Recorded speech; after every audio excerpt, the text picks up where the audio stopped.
Hi everyone, this is Indra Vikram. Welcome to social school. Last class आपने जो पढ़ी है उस क्लास में आपने लाइफ इन द सिटी और टाउन प्लानिंग के बारे में पढ़ लिया है। होपफुली वो बहुत अच्छे से क्लियर हो गया है और अब आप आगे के लेक्चर के लिए तैयार हैं। तो हम राइटिंग और सिटी लाइफ जो आपका चैप्टर फर्स्ट है इसके लगभग क्लाइमेक्स की तरफ धीरे धीरे बढ़ रहे हैं। आज जो टॉपिक हम डिस्कस करने जा रहे हैं वो कौन सा है? आज जो टॉपिक हम डिस्कस करने जा रहे हैं इसका नाम है अ trading town in a pastoral zone. अब क्या मतलब समझ में आ रहा है ये टॉपिक सुन के? कि एक ऐसे एरिया में जहां पर बेसिकली वो एरिया किस लिए डेडिकेटेड है, या आप कह सकते हैं किस एरिया ज्योग्राफिकली ज्यादा फिजिबल है पास्टोरलिज्म के लिए, ठीक है, लेकिन वहां पर ट्रेडिंग एक्टिविटी भी हो रही है। तो एक ऐसे शहर के बारे में बात करेंगे, थोड़ा सा यूनिक है वो। शुरू करते हैं trading town in pastoral zone, ठीक है। होपफुली ये क्लियर हो गया, आपको मीनिंग क्लियर हो गया। यानी एक अनोखा शहर मेसोपोटामिया में जिसके बारे में हम पढ़ने जा रहे हैं। किस मायने में अनोखा शहर? कि यहां पर आपको ट्रेड एक्टिविटीज देखने को मिलेंगी और because of only this trade activity the city was prosperous. अच्छा खासा जो शहर विकसित हो रहा है वो सिर्फ विकसित ही इसलिए हो रहा है क्योंकि वहां पर एक जंक्शन है, वो वहां पर ट्रेड एक्टिविटीज हो रही हैं। वहां से कई सारे लोग निकलते हैं अपने गुड्स लेके, उनका जो मूवमेंट होता है उनको उनके ऊपर टैक्सेस लगाए जाते हैं और इससे वहां की आमदनी होती है। लेकिन साथ साथ वहां पर क्या है, आप देखोगे कि पेस्टोरल एक्टिविटीज भी आपको देखने को मिलेंगी। तो होपफुली ये क्लियर हो गया होगा कौन सा शहर है। शहर का नाम है मारी। क्या नाम है? मारी। ओके। और ये शहर ऐसा वैसा शहर नहीं है, बहुत इंपॉर्टेंट शहर है। इस पूरे लेक्चर में आप देखोगे तो पॉलिटिकल सिस्टम, किंगशिप, सारी चीजें देखने को मिलने वाली हैं आप। इसीलिए इस शहर को नाम दिया गया है रॉयल कैपिटल ऑफ मारी। रॉयल कैपिटल ऑफ मारी, शाही राजधानी है मारी, ऐसा वैसा शहर नहीं है। मैरी और मारी कुछ भी कहते हैं आप, ठीक है। So around 2000 before common era, आज से लगभग 2000 साल पहले इस एरिया जिसकी हम बात कर रहे थे, कौन सा एरिया? यूफ्रेट्स और टिग्रिस के बीच का एरिया जो है, जिसे आप मेसोपोटामिया नाम देते हैं। यहां पर सदर्न पार्ट की तरफ ही ज्यादातर सिटीज डेवलप हुई हैं। तो सदर्न पार्ट की तरफ एक यूनिक सिटी डेवलप हो रही है, ध्यान रखिएगा, which is known as royal capital of Mari. Okay, in this kingdom of Mari. ये बहुत इंपॉर्टेंट इसलिए भी हो जा रहा है क्योंकि छोटा सा शहर अलाउ करेगा बड़े पॉलिटिकल सिस्टम को डेवलप होने में। और ये क्यों अलाउ करेगा आपको धीरे धीरे पूरे लेक्चर में समझ में आ जाएगा। तो in the kingdom of Mari both farmers and pastoralists were there, ठीक है। चलो, मतलब कहने का कि हम एग्रीकल्चरल एक्टिविटीज भी देख रहे हैं यहां पर, और साथ साथ एनिमल हर्डिंग जैसी एक्टिविटीज भी देख रहे हैं। Animal herding and agricultural activities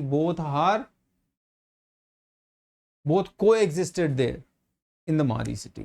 okay, ये चीज क्या इंडिकेट करती है कि ज्योग्राफिकल एरिया जो है वो दोनों को प्रॉपरली सपोर्ट कर रहा है, एग्रीकल्चर को भी सपोर्ट कर रहा है और साथ साथ एनिमल हस्बेंड्री को भी सपोर्ट कर रहा है, ठीक है। पास्टोरलिस्ट एक्टिविटीज वहां पर है।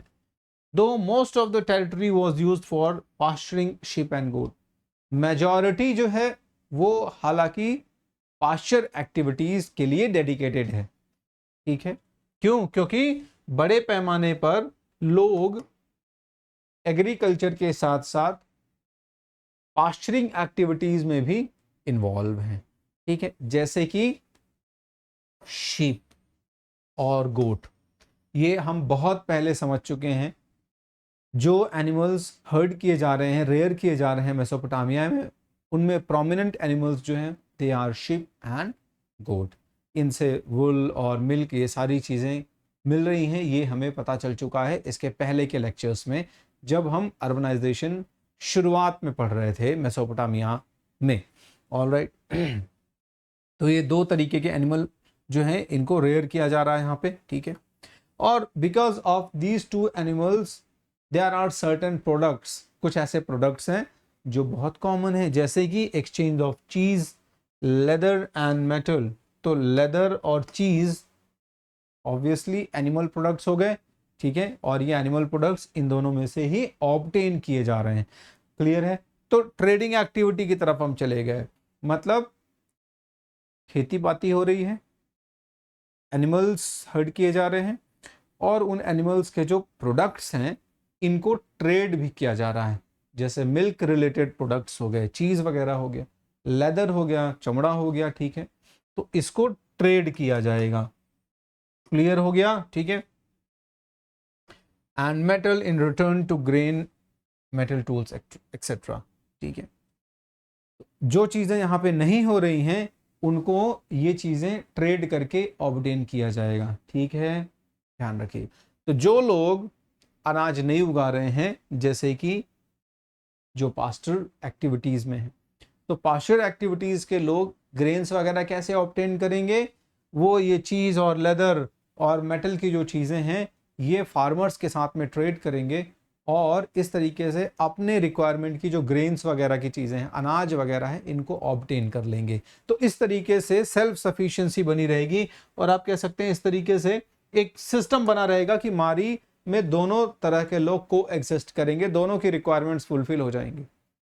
फार्मर्स को भी एनिमल रिलेटेड प्रोडक्ट्स मिल जा रहे हैं आसानी से, लेदर और बाकी चीज़ें मिल जा रही हैं, मेटल्स मिल जा रही हैं जो कि उनके काम की हैं, मेटल टूल्स मिल जा रहे हैं जो कि बाकी दूसरे प्रोफेशन के लोग इस्तेमाल कर रहे हैं, और जो पास्चर एक्टिविटीज़ में हैं इन लोगों को भी ग्रेन्स आसानी से मिल जा रहे हैं, क्योंकि ये फार्मर्स के साथ अपने एनिमल रिलेटेड प्रोडक्ट्स को एक्सचेंज कर देते हैं, यानी कि ट्रेड कर लेते हैं। तो होपफुली ये क्लियर हो गया कि किस तरीके से इनके बीच में एक तरीके का बैलेंस बना हुआ है, ठीक है।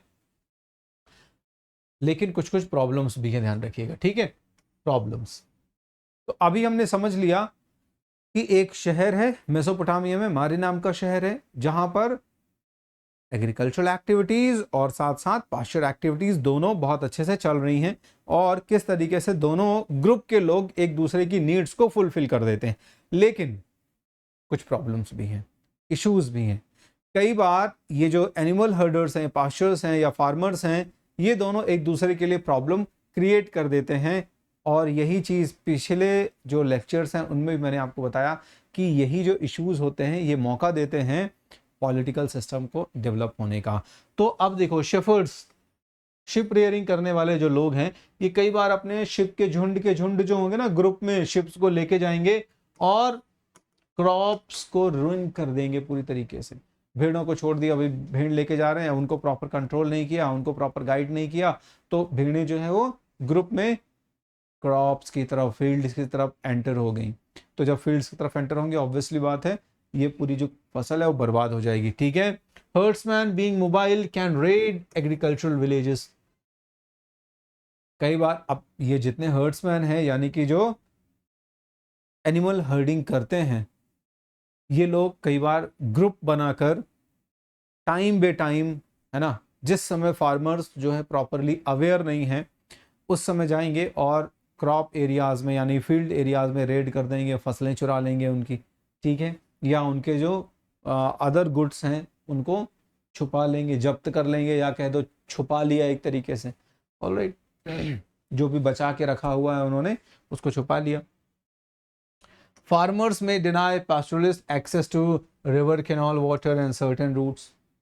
ऐसा नहीं है कि सिर्फ जो पास्चर एक्टिविटीज़ में इन्वॉल्व हैं यही लोग फार्मर्स के अगेंस्ट में कुछ कर रहे हैं।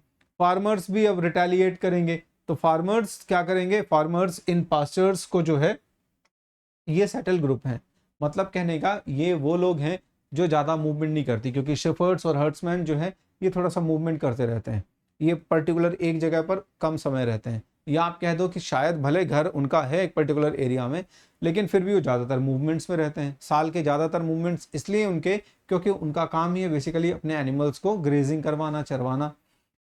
तो जो स्टेशनरी लोग हैं, फार्मर्स हैं, जो वहाँ पर रह के ही खेती कर रहे हैं, वो लोग क्या करेंगे, वो भी रिटेलिएट करेंगे, मतलब बदला लेंगे। अब बदला कैसे लेंगे, बदला लेंगे वो इन पास्चरलिस्ट को एंटर ही नहीं होने देंगे, या फिर रिवर वाटर वगैरह के एरिया में रिवर की वाटर की एक्सेस नहीं देंगे, ठीक है, आने नहीं देंगे कि भाई आओ दिखाओ कैसे आते हो, तुम तो हमारी फसलें ले जाते हो ना, तो अब आओ पानी पी के दिखाओ, ठीक है। कैनाल्स का जो वाटर है इसको ब्लॉक कर दिया, ठीक है। इसके अलावा कुछ एरियाज हैं जिन एरियाज में जाने ही नहीं दिया कि भाई ये एरिया, ये जो रूट है ये हमारे एरिया से होके गुजर रहा है, निकल के दिखाएं आप, ठीक है। आपके पैर तोड़ दिए जाएंगे, है ना, आपकी जितनी भेड़ें हैं वो सब पता नहीं चलेगा, है ना, कि उनका ऊन और लेदर कब कहाँ कैसे गायब हो गया। तो इस तरीके के इश्यूज क्रिएट हो रहे हैं। आप देख रहे हो कि माहौल जो है वो पूरी तरीके से फिट हो रहा है कि कोई ऐसा सिस्टम होना चाहिए जो रेगुलेट करे। ऑलराइट, तो ये प्रॉपर, अब हम थोड़ा और अच्छे से डीप में समझ लेते हैं इन इश्यूज को, ठीक है। मारी में जो कम्युनिटीज हैं अलग अलग, ठीक है, स्पेशली जो वेस्टर्न एरियाज में कम्युनिटीज हैं, ठीक है, इनमें शेफर्ड्स, जो लोग एनिमल हर्डिंग में हैं, जो पास्चर एक्टिविटीज में हैं, ठीक है, तो जो मेनली हैं वो शेफर्ड्स हो गए। इसके बाद लेबरर्स, हर्डर्स और हायर्ड सोल्जर्स, ये वो लोग हैं जो और आ जा रहे हैं बाहर से, क्लियर है, जो मूवमेंट में बने हुए हैं। चलो, तो ये सारे लोग एग्रीकल्चरल एरियाज में आएंगे, एंटर होंगे, ठीक है। चलो, एग्रीकल्चरल एरियाज में जब आएंगे, इनमें से कुछ उसी एरिया में सेटल हो जाएंगे। या आपको मैं थोड़ा और इजी करके बता दूं तो हुआ ये कि इस जोन की, जिस जोन की हम बात कर रहे हैं, जो मारी शहर की बात कर रहे हैं, यहां पर धीरे धीरे जब फिजिबल कंडीशंस लोगों ने ऑब्जर्व करी होंगी सेटल होने के लिए, तो उनमें से कैसे कैसे लोग, जो लोग उस एरिया से निकलते थे, जैसे सोल्जर्स वगैरह निकलते थे, उन्होंने सोचा होगा कि यार ये एरिया तो ठीक है, यहाँ पे सेटल हुआ जा सकता है, ठीक है। एनिमल हर्डर्स और शेफर्ड्स, ठीक है, इन लोगों ने सोचा होगा कि इस एरिया में ज़्यादा फिजिबल ग्रेजिंग की पास्चर लैंड है, तो इस एरिया में हम फ्रिक्वेंटली आए, ठीक है। लेबरर्स, आसपास के गांवों में या आप कह दो कि दूसरे शहरों में, जो नेबरिंग सिटीज़ हैं, यहाँ पर जो काम करने वाले मजदूर लोग हैं, इन सबको ये एरिया सेटल होने के लिए सबसे बेटर लगेगा। ऑलराइट, चलो, अब जब ये आएंगे तो यहाँ पर कृषि की एक्टिविटीज करेंगे, प्लस यहाँ पर परमानेंटली सेटल भी होंगे, क्लियर है। चलो, लेकिन सेटल होने के साथ साथ आपने ये भी देखा कि इनके साथ इश्यूज क्रिएट हैं, कई बार टसल हो जाती है छोटे छोटे इश्यूज को लेके, और या कह देंगे पर्सनल इंटरेस्ट को लेके टसल क्रिएट होती है, यानी कि इनके बीच में कॉन्फ्लिक्ट्स बनते रहते हैं, ठीक है। अब कॉन्फ्लिक्ट्स बनते रहते हैं तो कुछ लोग हैं इनमें से जो थोड़ा सा पावरफुल हो जाएंगे, या इनमें से आप कह दें मेजॉरिटी का सपोर्ट जिसके पास रहेगा वो इस एरिया में अपनी डोमिनेंस एस्टैब्लिश कर लेगा, ठीक है। तो मारी में यही हो रहा है। मारी में इन्हीं ग्रुप में से कुछ लोग हैं जो अपने आप को डोमिनेट करेंगे यहाँ पे, और डोमिनेट करने के साथ साथ अपना पॉलिटिकल सिस्टम डेवलप करेंगे, मतलब कहने का कि लीडरशिप उनके हाथ में आ जाएगी। ऑलराइट, तो ऐसे ग्रुप्स जो पावर गेन करके अपना रूल एस्टैब्लिश करेंगे, इस तरीके के ग्रुप्स का हमें रेफरेंस मिलता है। ऑलराइट, कैसे कैसे? Akkadians. So these were the people who used to speak language. देखो ज्यादातर ये जो ग्रुप हैं इनके जो नाम हैं वो लैंग्वेज ओरिएंटेड हैं, यानी कि ये लोग इस तरह की लैंग्वेज का इस्तेमाल करते थे, इसीलिए इनको ये नाम दिया गया है, ध्यान रखिएगा। या फिर पर्टिकुलर लोकल रीजन या ट्राइबल जो लोग हैं वहां से इनके नामों की ओरिजिन हो रही। तो ये जितने भी नाम आप पढ़ रहे हैं इधर दे आर लिंग्विस्टिक और पर्टिकुलर ट्राइब से रिलेटेड नाम है, ध्यान रखिएगा, ठीक है। तो अकेडियंस जो कि इस एरिया में रूल करेंगे, ठीक है। आर्मोराइड्स रूल करेंगे, असीरियंस और Armenians, these were basically the group of peoples who dominated the political system of Mari, or you can say who got settled in this area of Mari and they gained control, ठीक है। Eventually ऐसा नहीं है कि साथ में rule करेंगे, एक साथ सबका रूल है, एक के बाद एक, जैसे एकेडियंस रूल कर रहे हैं, फिर आर्मोराइड्स आ जाएंगे यहाँ पे, ठीक है। या थोड़ा बहुत आप देखेंगे तो ओवरलैपिंग टाइम पीरियड है, और असीरियंस और इसके बाद अर्मेनियंस यहाँ पर रूल करेंगे। तो होपफुली ये क्लियर हो गया होगा जो मैंने अभी आपसे डिस्कस किया कि मारी में जो है वो पॉलिटिकल सिस्टम कैसे डेवलप हो गया। चलो इस पॉलिटिकल सिस्टम या मारी के सोसाइटी की ये खास चीज रहेगी कि यहाँ पर ये जितने भी ग्रुप ऑफ रूलर्स आ रहे हैं ना, जितने भी ग्रुप यहाँ पर डेवलप हुए हैं जिनके बारे में आपने पढ़ा, चाहे वो अकेडियंस हो, चाहे वो आर्मोराइज हो, चाहे वो असीरियंस हो, इनके साथ में एक चीज खास बात है कि ये सारे लोग बाहर से आके यहाँ पर सेटल हो रहे थे। मतलब इस जोन में, मारी नाम के शहर में ज्यादातर जो पॉपुलेशन आ रही है ये आसपास के एरिया से आ रही है। तो इससे क्या होगा, एक कॉम्पोजिट कल्चर डेवलप हुआ रहेगा यहाँ पे, या मैं कह दूं कि यहाँ पर कोएग्जिस्टेंस वाली भावना, इश्यूज भले क्रिएट होंगे लेकिन कभी ऐसी सिचुएशन नहीं होगी कि सिर्फ ये लैंड हमको बिलोंग करता है, मतलब यूनिलेटरली वो डिक्लेयर कर दें that long belongs to us and no one else can have the full freedom in this area. तो इस क्षेत्र में सिर्फ हम लोग जो है वो प्रिविलेज्ड वाले लोग हैं, ऐसी कंडीशन नहीं आएगी। होपफुली क्लियर हो रहा होगा आपको कि ये अपने डोमिनेंस को इस लेवल तक नहीं लेके जाएंगे कि ये एरिया हमको बिलोंग करता है, हमारा एक क्षत्र राज्य है, यहाँ पर यूनिलेटरल रूल है यहाँ पर, ठीक है, दूसरे लोग वो चीजें फॉलो नहीं कर सकते जो हम नहीं करते हैं, ठीक है। तो ये एक बहुत अच्छी कंस्ट्रक्टिव चीज देखने को मिलेगी, ठीक है। मेसोपोटामियन सोसाइटी एंड कल्चर, क्यों सोसाइटी और कल्चर इस तरीके का डेवलप हुआ मेसोपोटामिया में, क्यों, इसके पीछे बहुत कॉमन चीज मैंने जो अभी बताई कि ज्यादातर जो लोग हैं वो लोग कहाँ से आ रहे हैं, बाहर से आ रहे हैं।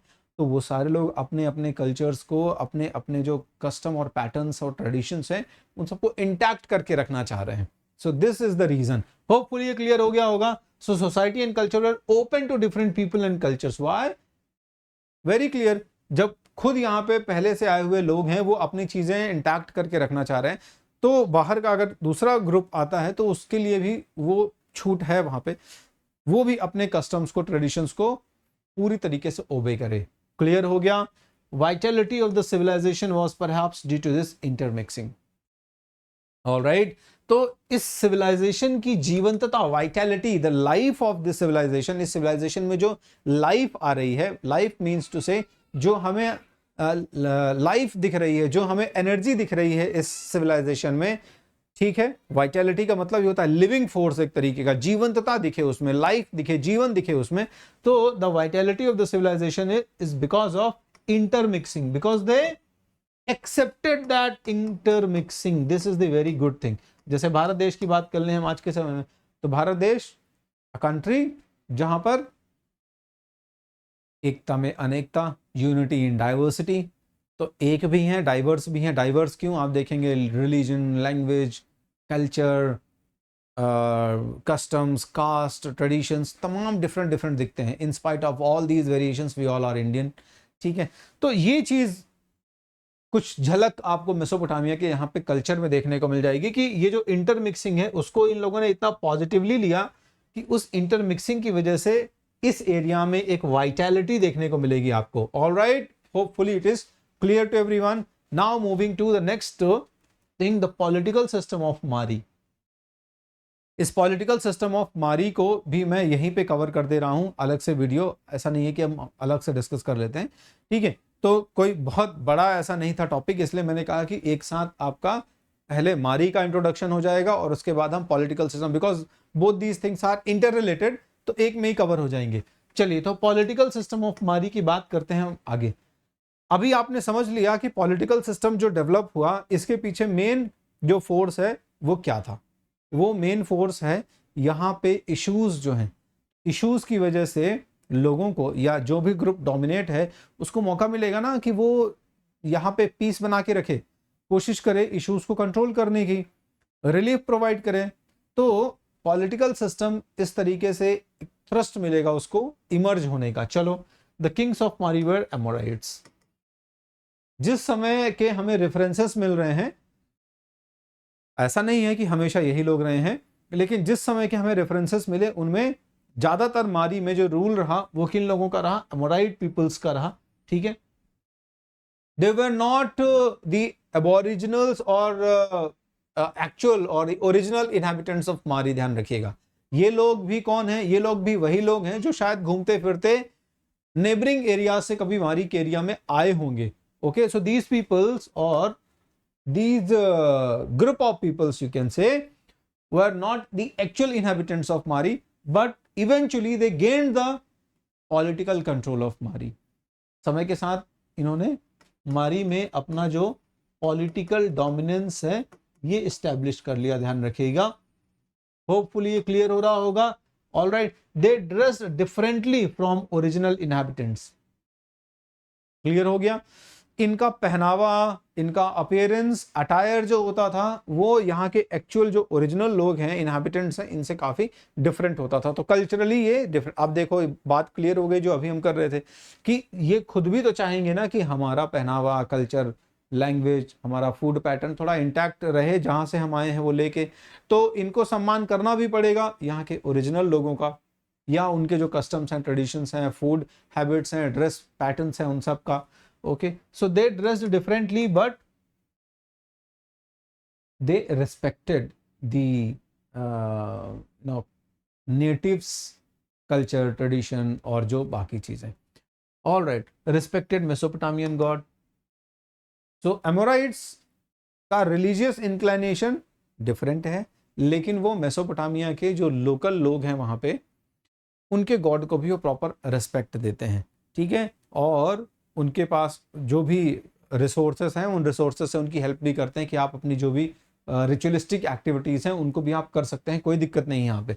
Alright, in fact we have references, we have evidences that these rulers, Amorites, they helped the local people to raise a temple. Okay, किसका? For Dagon, the king of Steppe. क्यों? क्योंकि ये जो एरिया है ये पास्चर लैंड है। तो जो पास्चर लैंड है बेसिकली स्टेपी घास वगैरह एरिया, पशु चराने के लिए जो फिजिबल एरिया है, तो गॉड को डेडिकेट किया गया है। मतलब एक ईश्वर बकायदा एक पर्टिकुलर डीटी है, डेमी गॉड है, भगवान है, देवता है, जो कि माना गया कि भाई इस स्टेपी या पास्चर लैंड का रक्षक है। ओके, प्रोटेक्टर है। तो उसका नाम था डैगन, और इन लोगों ने, एमोराइट्स ने, इस डैगन नाम के गॉड के लिए क्या किया? मंदिर बनाने में हेल्प करी लोकल लोगों, या कह दे कि मंदिर बनाया for the God of steppe, dragon के लिए। ऑल राइट, देन एक खास चीज है, एक तरफ जहां आप ये देख रहे हो कि को एक्सिस्टेंस है and the rulers who are ruling in Mesopotamia or especially Mari, they are cooperating fully with the local people, लेकिन at the same time they are aware, fully aware। ये पॉलिटिकल सिस्टम की बड़ी एक खास चीज देखने को मिलेगी आपको कि विजिलेंट हैं, पूरी तरह सतर्क भी हैं। क्यों सतर्क हैं? क्योंकि ये खुद भी बाहर से आए हुए व्यक्ति हैं, इनको पता है कि किस तरीके से जो पॉपुलेशन का मूवमेंट है, किस तरीके से फिल्ट्रेशन है, ये इस एरिया में होता रहता है। Multiple peoples are coming for different purposes, trade के लिए आ रहे हैं, एनिमल ग्रेजिंग के लिए आ रहे हैं, और डिफरेंट एक्टिविटीज के लिए यहां पर आ रहे हैं। So we need to be a little vigilant, थोड़ा सतर्क रहना पड़ेगा, थोड़ा अवेयर रहना पड़ेगा।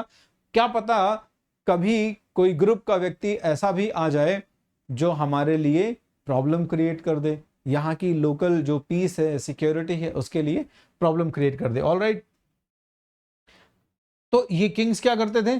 किंग्स प्रॉपर ध्यान रखते थे, जो हर्डर्स आते रहते थे अलग अलग ट्राइब्स के इस एरिया में, उन पर नजर रखी जाती थी, उनको वॉच किया जाता था। ठीक है, information share through letter between king and officials. तो हमारे पास बकायदा एविडेंसेस हैं, ध्यान रखिएगा इस चीज के, कि राजा को खबर दी जा रही है, बकायदा इन्फॉर्म किया जा रहा है थ्रू द लेटर्स, खत लिख के, पत्र लिख के, शाही जो रॉयल लेटर्स हैं इनको लिख के बताया जा रहा है कि व्हाट इज द सिचुएशन, क्या हो रहा है यहाँ पे, किस तरह की सिचुएशंस हैं। ऑलराइट, तो किंग्स और ऑफिशियल्स के बीच में इस तरीके की इंफॉर्मेशन शेयर हो रही हैं proper.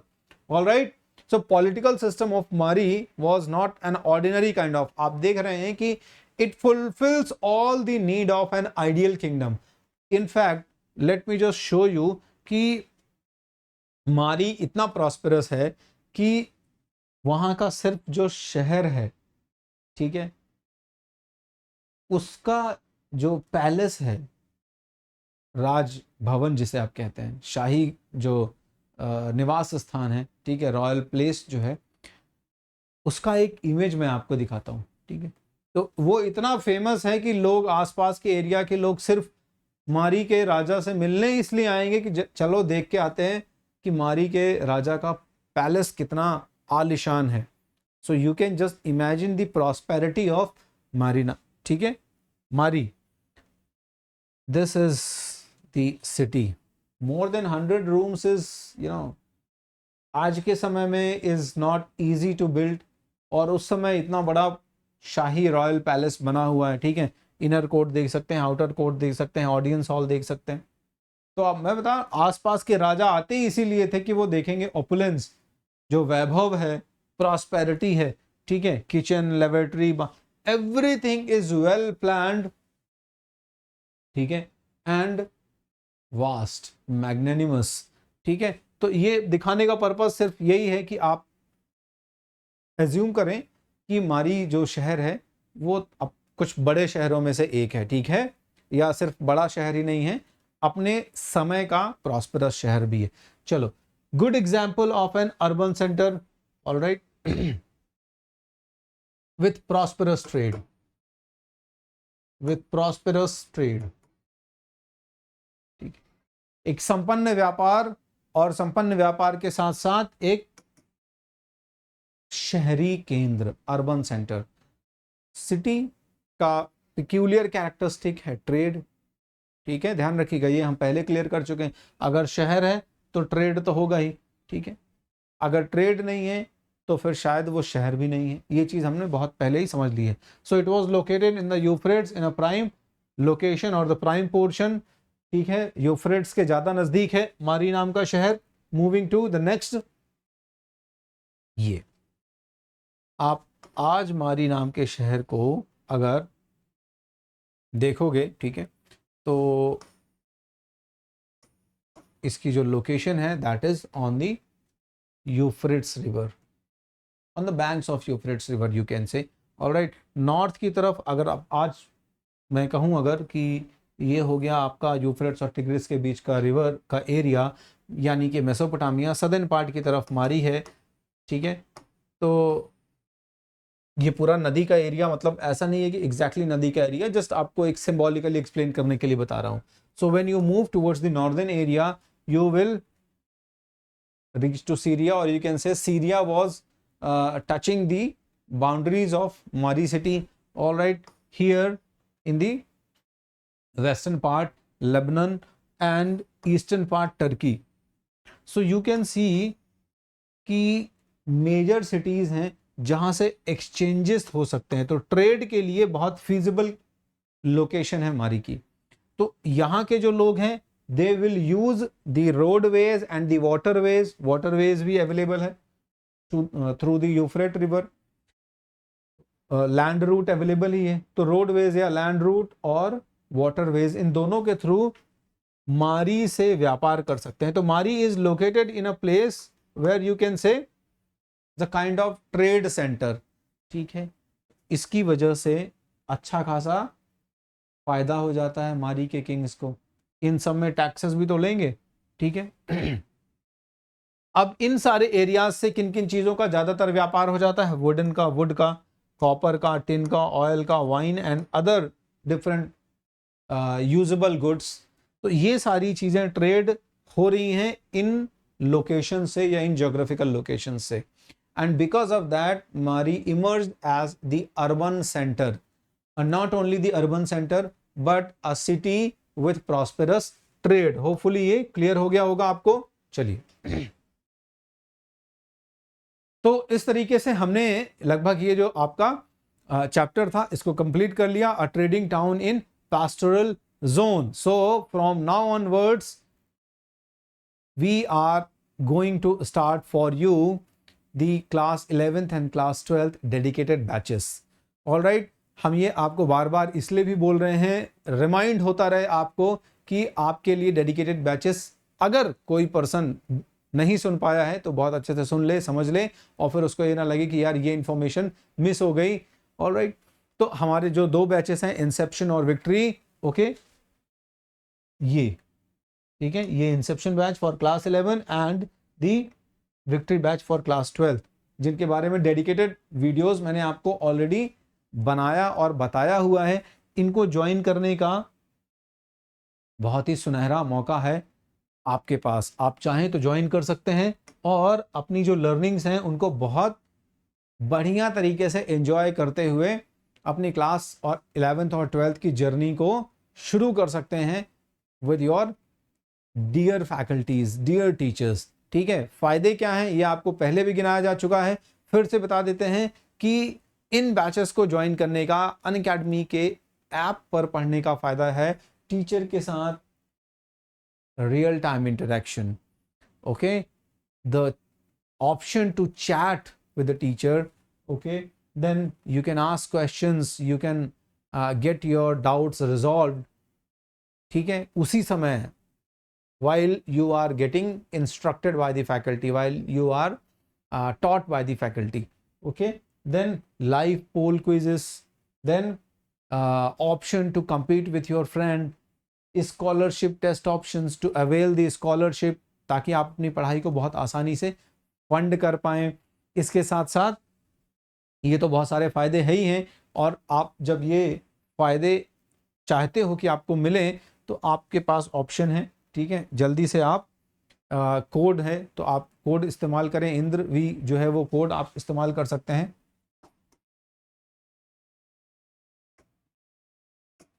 This is the code, so using this code you can avail the discount as well, okay। चलिए, तो होपफुली ये क्लियर हो गया होगा बहुत अच्छे से, साथ ही साथ जो आज का टॉपिक था वो भी बहुत अच्छे से क्लियर हो गया होगा। नेक्स्ट टॉपिक के साथ बहुत जल्द जो है वो मैं अवेलेबल होऊंगा आपके पास, और इस जो टॉपिक है इसको खत्म करके अगले टॉपिक की तरफ बढ़ूंगा। Thank you.